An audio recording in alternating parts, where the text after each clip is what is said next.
Okay, today your key concept is that I will be able to graph a compound inequality.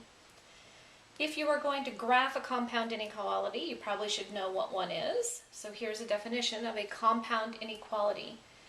And it's kind of like a compound sentence. It's two inequalities that are combined into one statement, okay? Just like a compound sentence. So compound just means that it's more than one put together.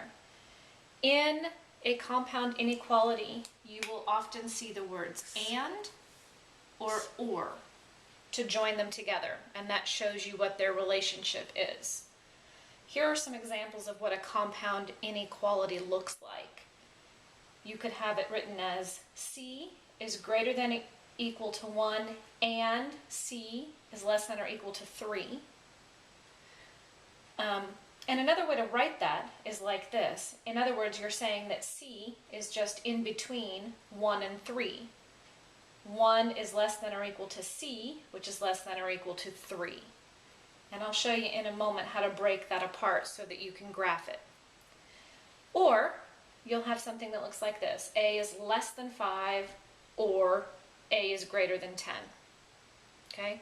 So you'll either have them joined by and or just showing that the variable is in the middle of two amounts, or you'll have it be joined by the word or.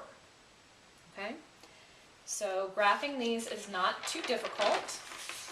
Here are the steps that you will use.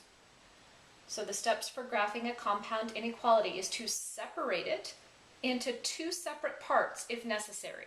Sometimes you'll need to do that and other times you won't. And number 2, graph each part one at a time on the same number line. Okay, so let's see what that looks like. Here's a compound inequality. It says x is less than 2 or x is greater than or equal to 5. So start by drawing your number line. Don't forget to include arrows and your 0. Okay, this one's already broken into two pieces for me, so I don't need to do that step. The first step says that x is less than 2.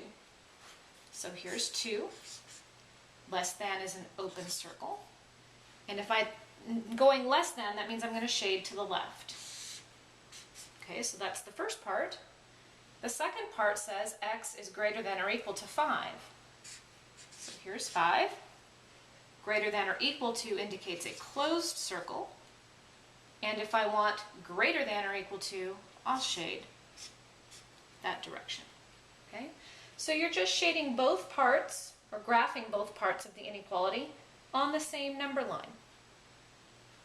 All right, let's look at another example. Here's example 2.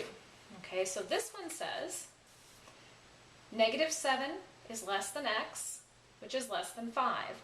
In this example, I'm going to have to break it apart into two separate equalities and then graph them. So let's consider this first part. This says -7 is less than x, okay? And when you have them in between like that, that indicates an and relationship, and x is less than 5. So both of these things are happening at the same time. All right, so all I did was take the first half and write it down, and then I took the second half and write it down. Each part needs the variable in it, so the variable is going to be used twice. So then I draw my number line, and I graph each part separately. Here's 0, here's -7, okay?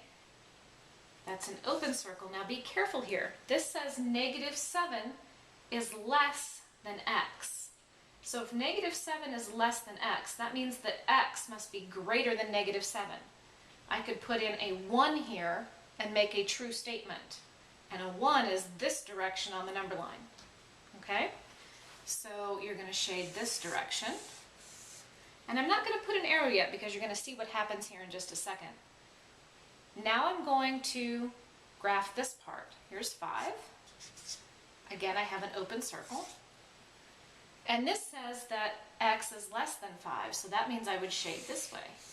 And you're going to see when you have a compound inequality that's joined by the word and, that in other words you're saying that it's everything between these two numbers, and so shaded between them but not on either side. All right? And the tricky part is just that you have to remember to break it apart before you graph it. So this one you can think of as saying that z is between 45 and 47. All right, so break it apart. I have 45 is less than z, and z is less than or equal to 47. So now I'm going to graph each part on the number line. Since I'm dealing with 45 and 47, I'm going to put 0 over here on this side. Here's 45. Here's 47. Okay. 45 is less than z, so I know that z has to be bigger than 45. I could put 46 in here, right? 45 is less than 46, that would be true. So that's shaded this way, and it's an open circle. This says z is less than or equal to 47. So this is a closed circle, and less than would be shaded this way. So now I've shown that z is between 45 and 47. Make sure with compound inequalities that you're really paying attention to whether you have an open circle or a closed circle, because they can be different for each part of the inequality. Go ahead and write your guiding questions and your summary statements at this time.